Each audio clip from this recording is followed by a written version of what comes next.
This key concept video is about homeostasis, hormones, and the menstrual cycle. By the end of it, we will have looked at why homeostasis is so important, including the difference between negative and positive feedback, the endocrine system, and the menstrual cycle. So what is homeostasis? It is the maintenance of a constant internal environment within a preset range, despite changes in the external environment. This is important for normal body functioning. Homeostasis works a little like a thermostat in a house. If the temperatures rise too high, the thermostat turns off the heating, like sweating, hairs lying flat, and vasodilation in humans, to bring the temperature back to the pre-programmed level. Then, when the temperature drops too low, the thermostat turns the heating back on, like shivering, hairs standing up, and vasoconstriction in humans, to bring it up to the pre-programmed temperature. This process of reversing the change and returning conditions to within the normal range is known as negative feedback, and it is an important concept in biology. A negative feedback loop requires several components: a sensory receptor to detect the stimulus, the change in the environment, a coordination system to process the information and then send the information to the effector, and an effector, a muscle or gland to carry out the response. As well as negative feedback mechanisms, there are positive ones too, and it is important to understand the difference between them. A positive feedback mechanism is when a change from the norm or set point results in a further increase away from the norm. An example is lactation, as shown here. In positive feedback, like in negative feedback, we start with a stimulus. Here it is the infant suckling.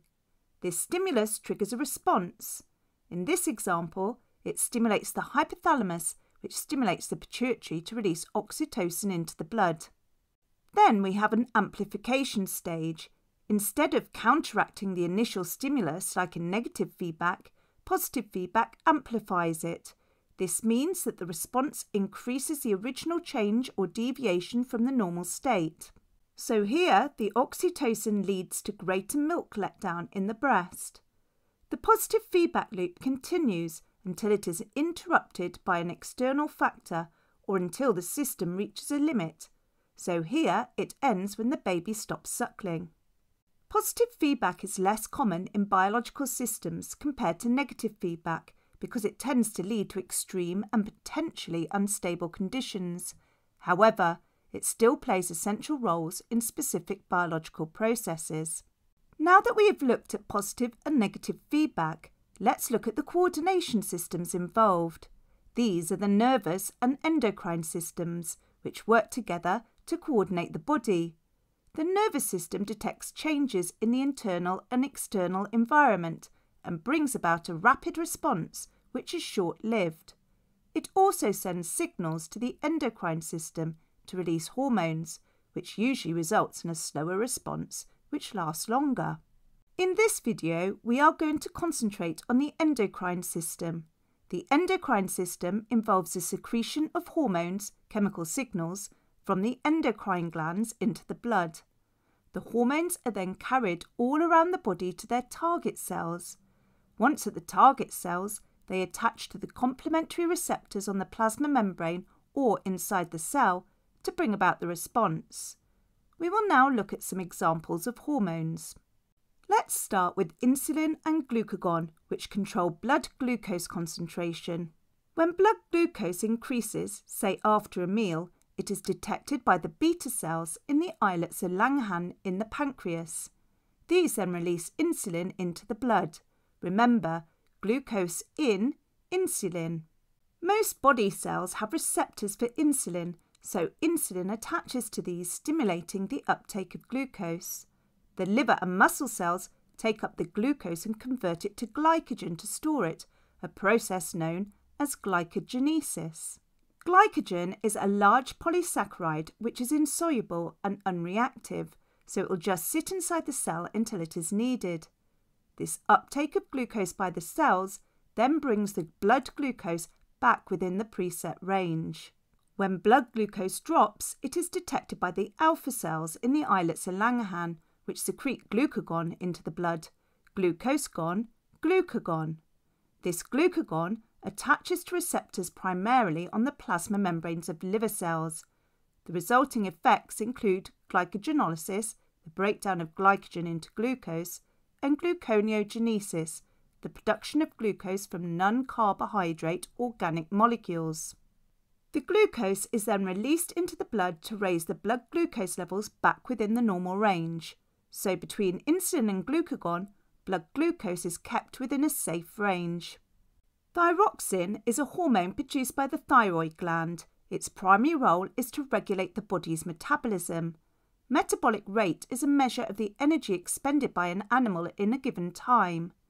Thyroxine is also involved in regulating body temperature, supporting growth and development, and supporting brain and heart function.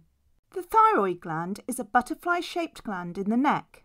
The hypothalamus stimulates the pituitary gland to release thyroid-stimulating hormone, TSH, into the bloodstream.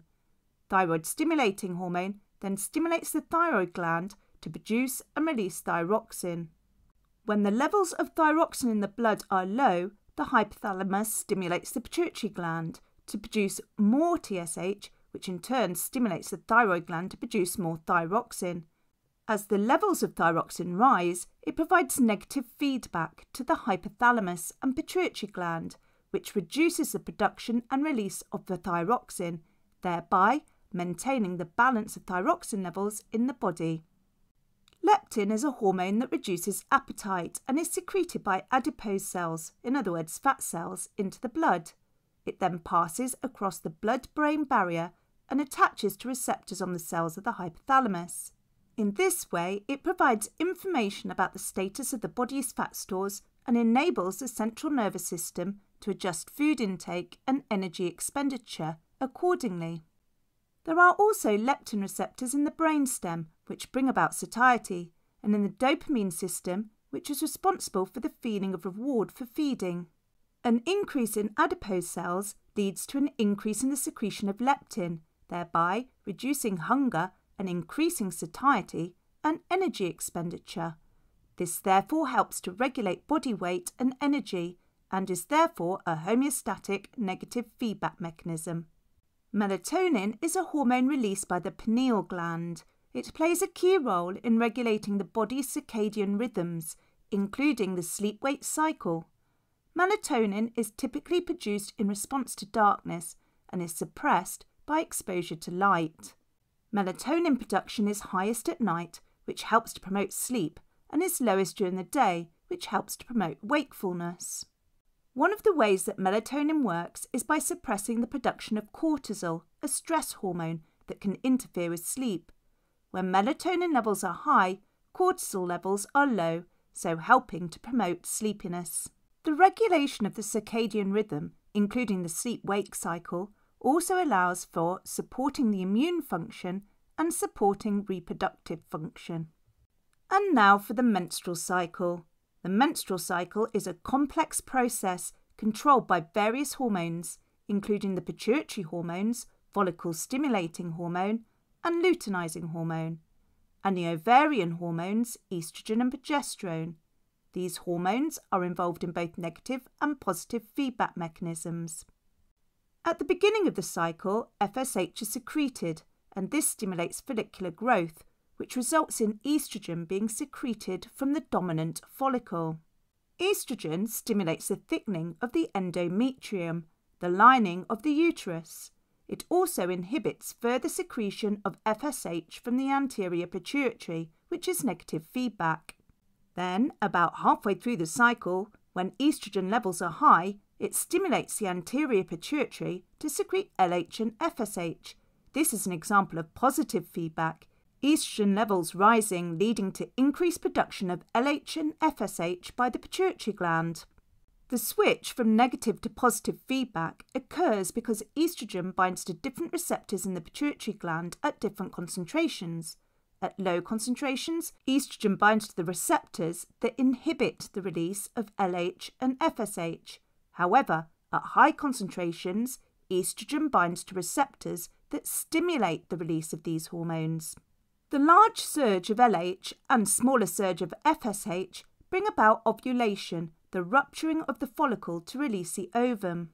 Once the ovum has been released from its follicle into the oviduct, the high levels of LH bring about the development of the remaining ruptured follicle into a corpus luteum, which is an endocrine gland in its own right. This starts to release large quantities of progesterone and lower levels of estrogen. The roles of progesterone are to maintain the thickened endometrium, prevent contractions of the uterus, and promote the development of the mammary glands. The roles of estrogen are to maintain the thickness of the endometrium in case fertilization occurs and to prevent further ovulation by inhibiting FSH and LH secretion. If fertilization doesn't occur, the corpus luteum breaks down and the levels of estrogen and progesterone in the blood fall, bringing about menstruation, the shedding of the uterus lining.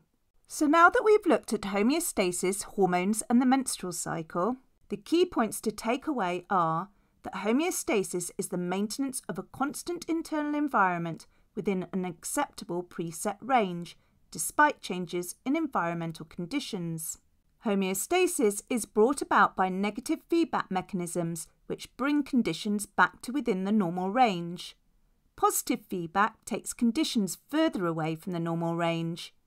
Insulin and glucagon produced by the pancreas control blood glucose levels. Thyroxine, produced by the thyroid gland, regulates metabolism. Leptin, produced by adipose cells, controls appetite and energy expenditure. Melatonin, produced by the pineal gland, regulates circadian rhythms. Estrogen and progesterone produced by the ovaries, and luteinizing hormone and follicle-stimulating hormone produced by the pituitary gland are involved in the control of the menstrual cycle.